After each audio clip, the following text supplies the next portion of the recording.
તો વિધાનસભામાં બજેટ સત્ર ચાલી રહ્યું છે તેવામાં ગૃહમાં પાટણના ધારાસભ્ય કિરીટ પટેલે મોટો આક્ષેપ કર્યો છે। પૈસાથી સરકારી કામો થતા હોવાનો ધારાસભ્ય આરોપ લગાવ્યો છે। મારી એનએની ફાઇલમાં 20 ક્વેરી કાઢવામાં આવી હતી। વ્યવહાર થઈ ગયો હોત તો ક્વેરી દૂર થઈ ગઈ હોત। આડકતરી રીતે ધારાસભ્યએ વ્યવહાર કર્યાનો સ્વીકાર કર્યો છે।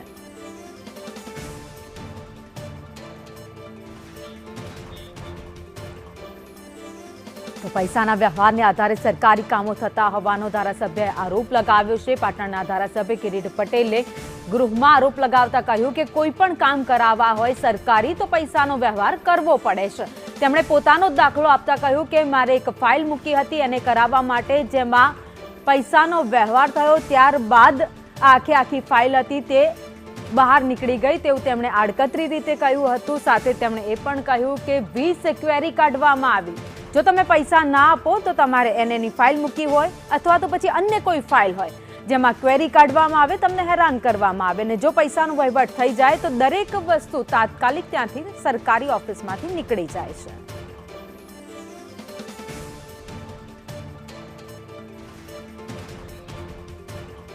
વધુ અપડેટ સાથે સંવાદદાતા હિરેન રાવલ અમારી સાથે જોડાઈ ગયા છે। હિરેન, કિરીટ પટેલે સીધો જ આક્ષેપ લગાવ્યો છે કે સરકારી કામો માટે સીધા વ્યવહાર કરવા પડે છે તો જ આ કામ થાય। મહેસૂલ વિભાગના એક કાયદાના સુધારા સંદર્ભે ગૃહમાં ચર્ચા ચાલી રહી છે અને એ મુદ્દે કિરીટ પટેલે કહ્યું હતું કે મેં પણ એક જમીન એને કરવા માટે ભલામણ કરી હતી અને મારી ભલામણના કારણે 23 જેટલી ભૂલો અધિકારીએ કાઢી હતી, પરંતુ જેવો નાણાકીય વ્યવહાર થયો અને તરત જ એ 23 ભૂલો છે એ તરત સોલ્વ થઈ ગઈ હતી। એ પ્રકારે સરકારી કામકાજમાં અને ખાસ મહેસૂલના કામકાજમાં પૈસા લેતા હોવાનો આ પ્રકારનો આરોપ એમણે વિધાનસભા ગૃહમાં આ બિલની ચર્ચા દરમિયાન લગાવ્યો છે। આભાર માહિતી માટે।